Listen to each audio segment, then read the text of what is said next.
నమస్తే. Welcome to Suman TV Warangal. ఈరోజు మన ముందు ఒక ప్రముఖ వ్యక్తులనే చెప్పాలి. యాత్రికులు అనే ఇన్స్టా పేజ్తో స్టార్ట్ అయ్యి వాళ్ళ జర్నీ అయోధ్య దాకా రీచ్ అయింది. అయితే వాళ్ళ జర్నీ ఎలా మొదలయ్యింది, ఎలా ఎండ్ అయింది అనేది తెలుసుకోవాల్సిన అవసరం మనకెంతో ఉంది. అయితే రాముడి మీద భక్తితో వీళ్ళు ఇక్కడ వరంగల్ నుంచి మొదలయ్యి నడక ప్రయాణంలో అయోధ్య వరకు చేరుకున్నారు. మార్గ మధ్యంలో కొంతవరకు నడక, లేదంటే ఎవరినైనా లిఫ్ట్ అడిగి అక్కడ దాకా వెళ్ళి అన్ని రకాల చర్మ సమస్యలకు శాశ్వత పరిష్కారం ఈ శ్రీత 9281458181 ని వీళ్ళ ప్రయత్నం అయితే స్టార్ట్ అయింది. చివరగా 11 రోజుల తరువాత వీళ్ళ ప్రయత్నం ముగిసి అయోధ్య వరకు రీచ్ అయ్యారు. ఈ యాత్రికుల్లో ఇద్దరితో మొదలైన ఈ ప్రయాణము వాళ్ళు ఎలా జరిపారు, ఎలా రాముల వారి వరకు చేరుకున్నారు, అన్ని విషయాల్ని మనతో పంచుకోవడానికి రెడీగా ఉన్నారు. వాళ్ళని పిలిచేద్దాం, రండి. మీ పేరండి? అరవింద్. ఆకాష్ అరవింద్ గారు. ఎందుకు అనిపించిందండి అయోధ్యకు వెళ్ళాలి, అది కూడా నడక మార్గంలో కానీ లిఫ్ట్ కానీ, ఇలా ఎందుకు మీకు థాట్ వచ్చింది అసలు? ఇప్పుడు రీసెంట్ గా ఓపెన్ అయింది కదా అయోధ్య అనేది. అక్కడ రాముడి దర్శనం ఇప్పుడు ప్రస్తుతం ట్రెండ్ అవుతుంది కాబట్టి అందులో అయోధ్యకి వెళ్ళాలని మీ ఇద్దరం ఒకటే వన్ డేలో డిసిషన్ తీసుకొని అయితే ఇట్లా ఎవరు వెళ్ళనటువంటి మార్గంలో మేము వెళ్ళాలని అట్లా అనుకున్నాం. అందుకే లిఫ్ట్ అండ్ వాక్ అని కొంత దూరం వరకు ఒక డేలో ఒక 20 కిలోమీటర్స్ అట్లా నడిచి తర్వాత అయితే లిఫ్ట్ ద్వారా వెళ్ళిపోయినాం. ఒక డేకి 200 కిలోమీటర్స్ కవర్ చేస్తాం అనుకుంటూ మొత్తం ఇక్కడ నుంచి 1400 కిలోమీటర్స్ ఉంది. అట్లా ఒక 7 days పట్టింది అక్కడ రీచ్ అవ్వడానికి. ఆ 7 days కూడా మీరు రోజు ఒక 20 కిలోమీటర్స్ నడిచి 15 to 20 కిలోమీటర్స్ నడుచుకుంటే. మీకేం రిస్క్ అనిపించలేదు? అంటే మార్గ మధ్యంలో కూడా మనకి చూసుకున్నట్టయితే బైక్ రైడింగ్ వేరు, నార్మల్ గా నడిచి వెళ్ళడం వేరు, అది కూడా అవుట్స్కట్స్ లో నడవడం వేరు. మీకేం అనిపించలేదు? రిస్క్ అని అట్లానే ఏం లేదు. ఇప్పుడు మేము అయోధ్యకి వెళ్ళాలని ఫిక్స్ అయినాం కాబట్టి ఖచ్చితంగా మేము ఏదేమైనా కానీ వెళ్ళాలని మేమైతే ఫిక్స్ అయినాం. దేవుని మీద భక్తితో అయితే మేమైతే స్టార్ట్ అయినాం. మాకైతే రిస్క్ అనేది కొంచెం ఉండొచ్చు, బట్ అయినా కానీ దేవుని మీద భక్తితో మేమైతే అయోధ్యకి అయితే పోయినాం. ఒక డేకి 200 కిలోమీటర్స్ అట్లా పోయినాం. ఒక 20 కిలోమీటర్స్ అట్లా నడిచి మిగతాదంతా లిఫ్ట్ ద్వారా వెళ్ళిపోయినాం. మేము నైట్ స్టే చేయడానికి అయితే టోల్ ప్లాజా వాళ్ళు అయితే మాకు ఎంతో సపోర్ట్ చేసిళ్ళు. అక్కడ సార్ వాళ్ళతోటి లాంగ్వేజ్ ప్రాబ్లం, మాకు అంత హిందీ రాదు, అయినా కానీ ఇంగ్లీష్లో లేదా మాకు వచ్చిన హిందీలో మేనేజ్ చేసి వాళ్ళని అయితే అడిగినాం. వాళ్ళైతే చాలా రెస్పెక్ట్ఫుల్గా ప్రతి ఒక్క ప్లేస్ అయితే ఇచ్చిళ్ళు పడుకోవడానికి. అక్కడైతే మేము క్యాంపింగ్ చేసుకొని అక్కడైతే స్టే చేసినాం. ఇదంతా సరే అండి. అంటే మీరు వెళ్ళే మార్గంలో మనకి ఎట్లాగో నీడ్స్ కొన్ని ఉంటాయి, డైలీ నీడ్స్ అనేవి. అందులో ఫుడ్కు మీరు చాలా వరకు నేను మీ వీడియోలు చూశాను, కొన్ని చోట్లలో మీరే కుకింగ్ చేసుకోవడం కూడా జరిగింది. ఇట్లాంటి మీరు అన్ని క్యారీ చేశారా? అంటే మీరు వెళ్ళడం, నడుచుకుంటూ వెళ్ళడమే భారం అంటే అన్ని మోసుకొని వెళ్ళారా అనిపించింది? అంటే ఒక బ్యాగ్ ఎవరిది వారి బ్యాగ్ అయితే వేసుకొని వెళ్ళినాం. మేము స్టవ్ కూడా తీసుకుందాం అనుకో చిన్నది, ఇప్పుడు రీసెంట్ ఆర్డర్ చేసినాం. అంతకుముందు చేద్దాం అనుకున్నా, అప్పుడు టైం లేక ఒక మ్యాగీ అయితే అట్లా తీసుకున్నాం. అట్లా ఒక స్టవ్ మనం నార్మల్ చేసుకుంటాం కదా రాళ్ళతోటి, అట్లా అయితే చేసుకున్నాం ఒక 1 day రోజు. 4 days తర్వాత అట్లా చేసినాం.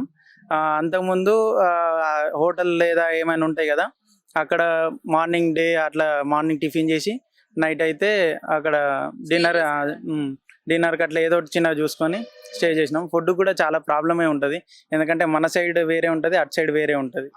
మీరు వెళ్ళేటప్పుడు అంటే లిఫ్ట్ అడిగిన ప్రతిసారి కూడా అందరూ పాజిటివ్ గా రిసీవ్ అవ్వాలని లేదు కదా, రిజెక్షన్స్ అయితే కంపల్సరీ వచ్చే ఉంటాయి కదా, అప్పుడు మీకు ఎలా అనిపించింది? చాలా వరకు రిజెక్షన్స్ ఉంటాయి, ఎందుకంటే వాళ్ళ సేఫ్టీ కోసం వీళ్ళు ఏమైనా అంటారు తెలీదు, కానీ చాలా మంది వరకు అయితే ఇచ్చిళ్ళు. మాకైతే పాజిటివ్ గానే దాదాపు వచ్చింది. అంత దూరం అంత వ్యయ ప్రయాసాలు పడి వెళ్ళిన తర్వాత రాముల వారిని చూసినప్పుడు ఎలా అనిపించింది మీ ఫీలింగ్? చాలా సాటిస్ఫాక్షన్ ఉంది, ఎందుకంటే మేము 3 days అక్కడ స్టే చేసినాం. ఆ 3 days లో 3 times పోయినాం ఆ దర్శనానికి. అక్కడ దాకా పోయి మంచిగా చూసుకొని అట్లా చేసినామని. రాముల వారిని చూసుడుతోనే మన పడిన కష్టం అంతా మర్చిపోయి విగ్రహాన్ని చూసినప్పుడు మీకు ఎలా అనిపించింది? అంటే మనము ప్రాణప్రతిష్ఠ చేయడం ఒక విగ్రహానికి, మీరు చూసారు, మేము ఎవరము చూడలేదు, అంత దూరం వెళ్ళి మీరు చూసే అదృష్టం మీకు కలిగింది. అది కూడా నడక ద్వారా మీరు వెళ్ళారు, ఆ దేవుడికి దగ్గరగా రీచ్ అయ్యారు మీరు. మనసుకి అనిపిస్తుంది, మాకు కూడా అలాంటి ఉద్దేశం మాకు కలుగుతుంది. అట్లాంటిది ఆ విగ్రహాన్ని మీరు చూసినప్పుడు ఎలా అనిపించింది? చాలా ఆనందంగా ఉంది, ఎందుకంటే అయోధ్య దాకా మేము అయితే అసలు ఎప్పుడు ఎక్స్పెక్ట్ కూడా చేయలేదు. అయోధ్య పోదాం, అసలు ఈ స్టేట్ దాటామని కూడా ఎప్పుడు ఎక్స్పెక్ట్ చేయలేదు. బట్ మేము ఇట్లా డిసిషన్ తీసుకొని అయితే అక్కడికి వెళ్ళడం చాలా ఆనందంగా ఉంది. ఆ శ్రీరాముని చూసుడుతోటే చాలా ఆనందం కలిగింది అక్కడ. అందుకనే శ్రీరాముని చూడాలని మళ్ళీ ఒక 3 times అయితే వెళ్ళినాం. పోయిన 3 daysలో అక్కడ బెస్ట్ బడ్జెట్లో మేము అయితే ఒక రూమ్, మనం ఎట్లా రూమ్లో ఉండము, అందుకని మేము అయితే ఒక హాస్టల్లో పర్ డేకి 200 తీసుకొని ఆ హాస్టల్లో ఒక 3 days అయితే స్టే చేసి అంత ఎక్స్ప్లోర్ చేయాలని చూసినాం. ఆడ చాలా ప్లేసెస్ అయితే ఉన్నాయి. ఆడ చాలా ఎంజాయ్ చేసినాం. అక్కడికైతే పోయి రిటర్న్లో అయితే ఇక ట్రైన్కి వచ్చేసినాం. అయితే మనకి ఇక్కడ నుంచి వెళ్ళినప్పుడు మీరు ముందు మీ పేరెంట్స్ కి చెప్పారంట, పర్మిషన్ తీసుకున్నారా ఇట్లా వెళ్తాం అనుకున్నప్పుడు? మీ ఇంట్లో వాళ్ళు ఏమన్నారు? ఎవరైతే అందరూ రిజెక్షన్ అంటే మీకు హిందీ రాదు వీళ్ళ అన్న అయితే మన ఎక్కడికి తిరుపతికి, మన తెలంగాణ స్టేట్ దగ్గర ఉంటుంది కాబట్టి తెలంగాణ వాళ్ళు ఉంటారు. అట్లానే వాళ్ళ దగ్గరికి వెళ్ళి అక్కడ ఫస్ట్ అయితే తిరుపతికి వెళ్ళండి, మీకు హిందీ లాంగ్వేజ్ ప్రాబ్లం ఏది తెలియదు, ఫస్ట్ అయితే అక్కడి దాకా పోయి ట్రై చేసి రండి అని చెప్పిళ్ళు. బట్ అయినా కానీ మేము మా పట్టుదల వదలకుండా మేమైతే అయోధ్యకి అయితే స్టార్ట్ అయిపోయినాం. ఇంట్లో వాళ్ళకు ఎవరైనా రిజెక్షన్ చేస్తూ ఉంటారు, అక్కడ వీళ్ళకి ఏం అవసరం, ఎందుకు పోడు అదని, ఫ్యామిలీ తోటి పోతే అయిపోతుంది అని అనుకుంటారు. బట్ మేమైతే మీ ఇద్దరం ఫ్రెండ్స్ తోటి పోవాలని మీ ఇద్దరం అనుకుని అయితే వెళ్ళినాం. అక్కడ దర్శనానికి ఎంత టైం పట్టిందండి మీకు? దర్శనానికి ఒక 2 to 3 hours అంతే. చాలా మంది ఉన్నారు, బట్ ఎక్కడైతే వెయిట్ చేయడం ఉండదు, టకటక వెళ్ళడమే. ఆడ చూడడానికి ఒక 2 to 3 seconds అంతే. ఆడదాకా పోయినా, అందుకే 3 times అట్లా వెళ్ళిపోయాను. మీ ఈ ప్రయాణంలో మీలాగే అంటే చాలా మంది వెళ్తూ ఉన్నారు కదా, ఆ నడక మార్గంలో ఎవరైనా కలిసారా మీకు? చాలా మంది కలిసిళ్ళు. అట్లానే మీ సైకిల్ మీద పోయే వాళ్ళు కూడా మాతో కాంటాక్ట్ అయ్యిళ్ళు. చాలా మంది హైదరాబాద్ నుంచి వాళ్ళు కూడా సపోర్ట్ చేసిళ్ళు. పెద్ద పేజ్ వాళ్ళు ఉంటారు కదా ఇన్స్టా, వాళ్ళు సపోర్ట్ చేసిళ్ళు. అట్లానే మేము చాలా ఆనందం. ఓకే. ఈ మొత్తం కూడా మీరు వీడియో అన్నది క్యాప్చర్ చేయడం జరిగింది కదా, అంటే మీకు ఇన్స్టాలో కానీ యూట్యూబ్లో కానీ పెట్టడం జరిగింది కదా, రెస్పాన్స్ ఎలా ఉండింది? రెస్పాన్స్ చాలా, అందరూ కామెంట్లలో జై శ్రీరామ్ జై శ్రీరామ్ అని సపోర్ట్ చేసేసరికి మేమైతే చాలా ఆనందంగా ఉంది. ఎందుకంటే ప్రతి ఒక్కరైతే జై శ్రీరామ్ అని కామెంట్ చేసి మమ్మల్ని అయితే చాలా ముందు నడిపించారు. అంత రెస్పాన్స్ రాకపోతే కొందరు డల్ ఫీల్ అవుతారు. బట్ మేము ఎట్లయినా ఏదో ఒక రోజు సక్సెస్ అనేది వస్తుంది. దేనికైనా ఇన్స్టా పేజ్కి అయినా, లేకపోతే మేము అయితే అక్కడ దాకా నడుచుకుంటూ పోయినందుకు ఏదో ఒకటి ఉంటుందని మేమైతే దేనికైతే అంగీకరించకుండా మేమైతే సీదా వెళ్ళిపోయినాం. మీకు ఫ్యూచర్లో ఇంకేమైనా ప్లాన్స్ ఉన్నాయా? అంటే ఒక అయోధ్యకి అయితే మీరు రీచ్ అయిపోయారు మీ డెస్టినీ, ఇంకా మీరు ఏమైనా ఆలోచనలు ఉన్నాయా ఎక్కడికైనా వెళ్ళాలి? కేరళ దగ్గర అనంత పద్మనాభ టెంపుల్ అంది, వరల్డ్ సంథింగ్ అది. అక్కడికైతే వెళ్దామని అనుకుంటాను, కొన్ని పరిస్థితుల వల్ల ఆగిపోతున్నాం. దాన్ని కొంచెం ప్లాన్ చేసి తర్వాత అది అయిపోయినాక ఆడ తమిళనాడులో ఒకటి ఉంది, next all over India jyotirlingas అని 12 ఉంటాయి, కేదార్నాథ్, బద్రీనాథ్, ఇవన్నీ చేద్దామని అనుకుంటున్నాం. బట్ అన్నిటికీ టైం సపోర్ట్ చేయాలి కూడా నడుచుకుంటే వెళ్దాం. బై వాక్ అండ్ లిఫ్ట్ అట్లా చేద్దాం అనుకుంటాం. ఎందుకంటే మేము ఇట్లా ప్రతి ఒక్కరు అయితే ఒకరు సైకిల్ మీద, ఒకరు బైక్ మీద అట్లా చేసేది కదా, మాకు ఈ బై వాక్ అండ్ లిఫ్ట్ అనేది కొంచెం కలిసి వచ్చింది. కాబట్టి ఇప్పటివరకు చాలా యూట్యూబ్ ఛానల్స్ మేము అట్లా క్రియేట్ చేసినాం, ఇంటి దగ్గర చేసినాం, కానీ ఎప్పుడంతా పెద్దగా చేయలేదు, రెస్పాన్స్ రాలేదు. ప్రస్తుతం ఈ అయోధ్యకి అయితే చాలా రెస్పాన్స్ వచ్చింది కాబట్టి ఇట్లా మాకు నచ్చింది, ఇట్నే వెళ్దామని అనుకుంటున్నాం. ఫైనల్ గా మా ప్రేక్షకులందరూ ఒక మాట తెలుసుకోవాలనుకుంటున్నారు. మేము ఇట్లా అయోధ్య వెళ్ళొచ్చిన వాళ్ళని ఇట్లా ఇంటర్వ్యూ చేస్తామని అన్నప్పుడు మా ప్రేక్షకుల నుంచి చాలా కామెంట్స్ ఏమని వచ్చాయంటే, వాళ్ళకి ఖర్చు ఎంత వచ్చింది, అసలు వెళ్ళే రీతి అనేది, వాళ్ళు నడుచుకుంటూ వెళ్ళారు కదా, వాళ్ళ ఎక్స్పెక్టేషన్ ఎంత వచ్చింది, వాళ్ళు ఎంతకు రీచ్ అయ్యారని అడగమన్నారు. దాని గురించి మీరు ఏమంటారు? 10,000 to 15,000 అయితే అయిపోయింది. అంటే మేము ఆ ఖర్చు అని కాదు, జస్ట్ పోవాలనుకున్నాం, అది ఖచ్చితంగా జరగాలని 10,000 to 15,000 అయితే అయింది.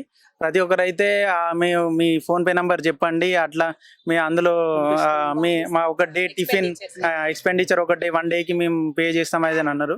బట్ మనకేం అట్లా వద్దని మేమైతే మా దారిలో వెళ్ళిపోయాం. అయితే మొత్తం మీద యూత్ అనేసరికి వేరే ప్రోగ్రామ్స్లలో ఎక్కువ ఇంట్రెస్ట్ చూపిస్తారు, కానీ ఆధ్యాత్మికంగా వైపు, డివోషనల్ వైపు చాలా తక్కువ మంది వెళ్తారు కదా, దానికి మీకు ఇన్స్పిరేషన్ ఏంటి? నాన్ వేషన్ అనే ఒక అన్న ఉన్నాడు, అన్న చాలా కంట్రీస్ తిరిగిండి, అసలు అతనికి ఏం తెలియదు, బట్ అయినా కానీ అక్కడ దాకా వెళ్ళిపోయిండు. మేము కూడా అట్నే, మనకెందుకు తెలియదు, మనకి ఎక్కడికైనా పోతే కానీ తెలుస్తుంది. అట్లానే మేమైతే ప్రతి ఒక్క స్టేట్ కానీ లాంగ్వేజ్ రాకపోయినా కానీ ఇంగ్లీష్ వచ్చు, దాంతో మేనేజ్ చేయొచ్చు. అట్లానే మేమైతే అక్కడ దాకా అయితే వెళ్ళిపోయాం. రామ్లవారితో అట్లా టెంపుల్ తోటి డివోషనల్ గా స్టార్ట్ చేసి మొత్తం అట్లా ఎక్స్ప్లోర్ చేద్దామని అట్లా వెళ్ళినాం.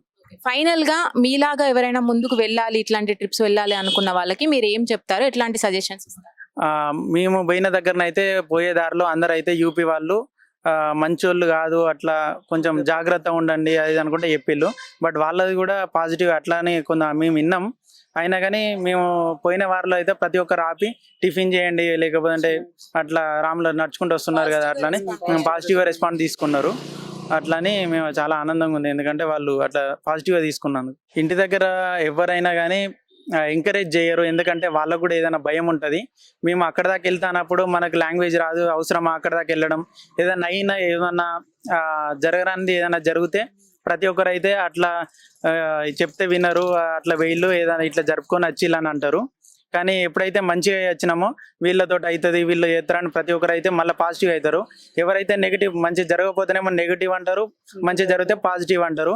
అట్లా కాకుండా ప్రతి ఒక్కరు మంచి జరిగినా చెడు జరిగినా పాజిటివ్గానే యాక్సెప్ట్ చేయాలని అందరినీ కోరుకుంటున్నా. Okay okay, thank you so much అండి. మీకు ఫ్యూచర్లో కూడా ఇట్లాంటి డెస్టినీలు చాలా రీచ్ అవ్వాలి, అది కూడా సేఫ్ ప్రికాషన్స్ తీసుకోవాలని మేము మనస్ఫూర్తిగా కోరుకుంటున్నాం. Thank you so much. Thank you.